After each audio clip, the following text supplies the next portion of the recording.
আসসালামু আলাইকুম। প্রিয় শিক্ষার্থী, আশা করি আপনারা ভালো আছেন। আজকের টপিক হচ্ছে ইউনিভার্সিটি অ্যাডমিশন প্লাস একাডেমিক পড়াশোনা। প্রিয় শিক্ষার্থী, আমরা অনেকেই জানি না যে এইচএসসি ফাইনাল পরীক্ষার পরে আমরা যে অ্যাডমিশন আ নামক যে একটা এক্সাম আছে, এখানে অনেকে যুদ্ধ করে ইউনিভার্সিটি লাইফগুলোতে যেতে হয়। বুয়েট, চুয়েট, রুয়েট সহ Dhaka university, Rajshahi university, Chattogram university, এই যে বিভিন্ন ইউনিভার্সিটিতে পরীক্ষা যে হয়, অনেকেই এই বিষয়টা কিন্তু জানি না। বা এখানে খুব তীব্র প্রতিযোগিতা করে এখানে চান্স পেতে হয়। এরপরে আরেকটা বিষয় আমরা অনেকেই জানি, কিন্তু কিভাবে পড়বো, কি সিস্টেমে পড়বো, সঠিক গাইডলাইন আমরা পাই না। অর্থাৎ আমরা আমাদের টার্গেটটা থাকে যে একাদশ, দ্বাদশ শ্রেণীতে কিভাবে একটা ভালো রেজাল্ট করা যায়। কিন্তু ইউনিভার্সিটি লাইফে এরপরেই যে ইউনিভার্সিটি লাইফ, এই বিষয়ে আমাদের খেয়াল থাকে না। তো একটা বিষয় কি, একটু বলে রাখি যে এই যে একাদশ, দ্বাদশ শ্রেণীতে আপনি যা পড়বেন, ম্যাথ বলেন, ফিজিক্স বলেন, কেমিস্ট্রি বলেন, হ্যাঁ? বাংলা বলেন, ইংরেজি বলেন, এই টপিক গুলোই এই হুবহু এই বিষয়গুলোই কিন্তু আপনার ইউনিভার্সিটি অ্যাডমিশনের প্রশ্ন হয়ে থাকে। এজন্য আমরা যদি একাদশ, দ্বাদশ শ্রেণীতে বা একাদশের শুরু থেকেই যদি আমরা একটু গুছিয়ে পড়াশোনা করি এবং সেই প্রশ্নের প্যাটার্ন গুলো যদি আমরা ফলো করি, সেইভাবে যদি একটু পড়াশোনা করি, তাহলে এইচএসসিতে তো আমাদের লাগবেই প্রথমত। এরপরে আমরা ইউনিভার্সিটি অ্যাডমিশনে এক ধাপ এগিয়ে থাকব। যেমন বিষয়টা কি? আমরা যখন আমি নরমালি উচ্চতর গণিত পড়াই। এই উচ্চতর গণিতের যে বিষয়টা হচ্ছে, যদি বিপরীত ত্রিকোণমিতিক, উচ্চতর গণিত ২য় পত্রে বিপরীত ত্রিকোণমিতি একটি চ্যাপ্টার আছে। এই বিপরীত ত্রিকোণমিতির যখন আমরা শুরু করি, তখন কিন্তু এই যে নরমাল এই সূত্রগুলো দিয়ে শুরু হয়। sin square x plus sin inverse x plus cos inverse x সমান π/2। এগুলো ব্যাখ্যা আছে বিস্তারিত। tan inverse x plus cot inverse x সমান π/2। cosec inverse x, sec inverse x সমান π/2। এখানে ৩ টি সূত্র দেখতে পাচ্ছেন। এই ৩ টি সূত্র।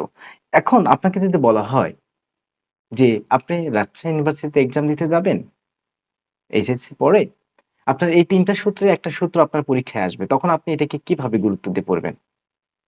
100% আপনি মুখস্থ করে ফেলবেন, রাইট? বা একটুও যেন ভুল না যায়। আপনার ব্রেইনটা তখন বলবে যে আমাকে এর পরবর্তী ইউনিভার্সিটির জন্য আমাকে পড়তে হবে আর এটাই আমার ইউনিভার্সিটিতে আসবে। এজন্য এটাকে খুব ভালোভাবে রপ্ত করতে হবে। এরপরে যে বিষয়টা আমি এটার প্রুফ দেখাচ্ছি। এটাই যে ইউনিভার্সিটি অ্যাডমিশন আসবে এটাও আমি দেখাচ্ছি আপনাকে। এরপর আমরা যদি দেখি যে এই যে ম্যাথ গুলো, হ্যাঁ? এখানে আপনি যদি সায়েন্সের শিক্ষার্থী হয়ে থাকেন অবশ্যই আপনি বুঝবেন যে এই যে বিপরীত ত্রিকোণমিতিক যে ম্যাথ গুলো, যেমন এই যে এই ম্যাথটা, হুম? এই ম্যাথ গুলোই কিন্তু আপনার এক্সামে আসবে। যেমন এই যে এই ম্যাথটা sin, cot inverse, tan, cos inverse x সমান x। এটা আমরা এখানে প্রমাণে x আসছে। তাহলে এই ধরনের কয়েকটা ম্যাথ আছে যেগুলো দেখেই বোঝা যায় যে এটার অ্যান্সার এইটা হবে। হ্যাঁ? অনেক টেকনিক আছে এগুলো, অনেক টেকনিক আছে। যেমন এইটা একটা math. sin inverse x plus sin inverse y সমান π/2 হলে দেখাও যে x square plus y square সমান 1। এই যে x square plus y square সমান 1। এই যে ব্যাখ্যা আছে, এটা সলভ কিন্তু অলরেডি এখানে দেওয়া আছে। এগুলো প্রত্যেকটা লাইন টু লাইন আমরা ব্যাখ্যা করি বা ব্যাখ্যা করে দেওয়া হবে তোমাদের। আমি যেটা বোঝাতে চাচ্ছি যে এই যে এই ম্যাথগুলো, এই ম্যাথগুলো কি আমাদের পাঠ্য বইয়ের ম্যাথ না? এগুলো কিন্তু আমাদের পাঠ্য বইয়ের ম্যাথ। মেইন যে জিনিসটা আমি বলতে চাচ্ছি যে এই ম্যাথগুলো যদি আমরা ভালোভাবে করি, তাহলে ইউনিভার্সিটি লাইফে তো আমাদের এই ম্যাথগুলোই আসবে। তাহলে তখন কিন্তু আমাদের খুব বড় একটা বেগ পেতে হবে বা বাধার সৃষ্টি হবে, এরকম কিন্তু তখন হবে না। বাধার সৃষ্টি হবে না তখন। অর্থাৎ এখন থেকে যদি আমরা একটু ভালোভাবে গুছিয়ে পড়াশোনা করি, তাহলে ইউনিভার্সিটিতে চান্স পাওয়া সহজ। এই বিষয় নিয়ে কিন্তু আজকের মূল আলোচনা। যেমন এই যে এই ম্যাথগুলো কিন্তু আপনার পরীক্ষায় এসেছে। আম প্রত্যেকটা ম্যাথ, যেমন এই যে sec square tan inverse 4 plus tan inverse sec inverse 3 সমান 25। এই ম্যাথগুলো এমন হয় যে যেখানে কত বোর্ডে আসছে। তার মানে আমাদের এসএসসি পরীক্ষায় কিন্তু এগুলো এসেছে। তাহলে এই প্রশ্নটা যদি আমার ইউনিভার্সিটি অ্যাডমিশন এ আসে, তাহলে আমি এখন থেকে একটু ভালোভাবে যদি এই গাইডলাইনটা পাই যে এখন থেকে এই ম্যাথগুলো আমার আসবে। এই ম্যাথগুলো এমসিকিউ আকারে আসবে। এই ম্যাথগুলো বিভিন্ন টেকনিকে আসবে। ম্যাথমেটিক্স আরেকটা বিষয়, ম্যাথমেটিক্স কিন্তু অল্প পড়ে ভালো রেজাল্ট করা যায়।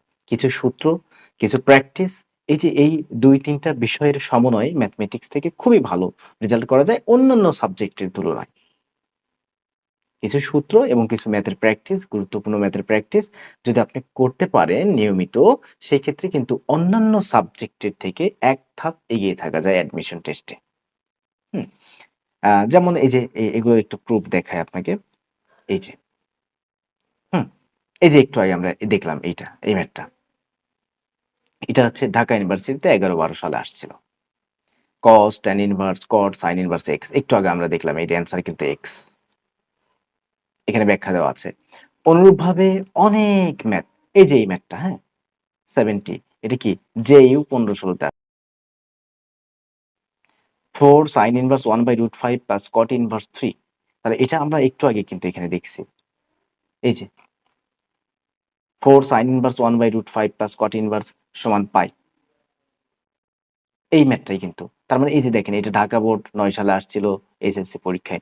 দিনাজপুর বোর্ড ১২ সালে আসছিল, যশোর বোর্ড ১১, বরিশাল বোর্ড ৭, মাদ্রাসা বোর্ড ১৪ সালে আসছিল। তাহলে এটাই তো আমার অ্যাডমিশনে দিয়ে দিছে। তাহলে আমি একটু ভালো করে পড়ি নাই কেন? ভালো কোনো জায়গায় যেতে হলে আমাকে একটু ভালো করে পড়লে তো কোনো সমস্যা নাই, তাই না? এই যে এই বিষয়গুলা, এই বিষয়গুলো কিন্তু খুবই গুরুত্বপূর্ণ এবং একাদশ শ্রেণী থেকেই এই বিষয়গুলো যদি আমরা ভালোভাবে আয়ত্তে নেই বা সঠিক গাইডলাইন, এই যে এই সূত্রগুলা কিন্তু বেসিক সূত্র। অর্থাৎ আমি বলতে চাচ্ছি ফিনিশিং এ যে একাদশ এই যে tan inverse theta plus cot inverse theta সমান কত? তাহলে tan inverse theta plus cot inverse theta যে ৩ টি সূত্র আমি দেখাইছি π/2 রেজাল্ট। হুম? π/2 রেজাল্ট। এরকম অসংখ্য এই যে tan inverse theta plus cot inverse theta সমান কি? π/2 এই যে দেখেন এটা কত বোর্ডে আসছে দেখেন, রিপিট করছে। তারপরে এই যে sin inverse x plus sin inverse y সমান π/2 হলে x square plus y square এর মান কত? দেখেন এই যে IU, JU, RU কত বোর্ডে আসছে। হুবহু বইয়ের ম্যাথ। হুবহু, হ্যাঁ? 1 এটা তো দেখানো হলো একটু। তারপরে আমি আরেকবার এটা দেখে দেখাই। sin ইনভার্স এই যে এটাও চলে আসছে। ইউনিভার্সিটি অ্যাডমিশন এটাও চলে আসছে, হ্যাঁ? এই যে cos inverse x cos inverse y সমান π/2 দেখাও যে x square plus y square সমান 1 একই বিষয়। এই মানে একটু এগুলো যদি আমরা নিয়মিত অর্থাৎ একাদশ শ্রেণী থেকে যদি এগুলো একটু বাছাই করে নোট করি এবং পড়াশোনা করি, তাহলে আমরা এইচএসসি পরবর্তী যে অ্যাডমিশন, ইউনিভার্সিটি অ্যাডমিশন, এই অ্যাডমিশনে আমরা সব সর্বোচ্চ জায়গায় ভালো জায়গায় আমরা পৌঁছাতে পারবো। অর্থাৎ আমার দিক নির্দেশনা থাকবে।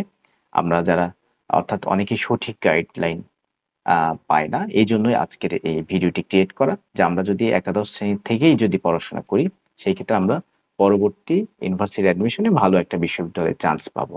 এবং কোনো চেঞ্জ নাই। ওই বাংলা থেকে ওই সমাসই আসবে, ওই কারুকে আসবে। এই জিনিসগুলো একটু প্র্যাকটিস করতে হবে। ম্যাথমেটিক্স থেকে এই ম্যাথমেটিক্স যেমন এই যে এই ম্যাথটা কিন্তু আবার এখানে আসছে। কত? x হবে অ্যান্সার। দেখে এগুলো অ্যান্সার বলা যায়। আপনি যেকোনো বিভাগ থেকে পড়াশোনা করেন না কেন, আপনার একাদশ, দ্বাদশ শ্রেণীর পড়াশোনাগুলোই বলে দিবে যে আপনি কোথায় থাকবেন পরবর্তীতে। এজন্য যারা আমরা একটু সিনসিয়ার বা যারা আমরা সঠিক গাইডলাইন পাই, তারা একাদশ শ্রেণী থেকে আমরা ইউনিভার্সিটি লাইফের পড়াশোনাগুলো শুরু করি। আর ইউনিভার্সিটি লাইফের পড়াশোনা বলতে এখানে কিছু নাই। ওই একাদশ, দ্বাদশ শ্রেণীর পড়াশোনাগুলো ইউনিভার্সিটিতে আসবে আমাদের। তো দেখা হচ্ছে নেক্সট কোনো ভিডিওতে অন্য কোনো ম্যাথ নিয়ে। ভালো থাকবেন। আসসালামু আলাইকুম ওয়া রাহমাতুল্লাহ।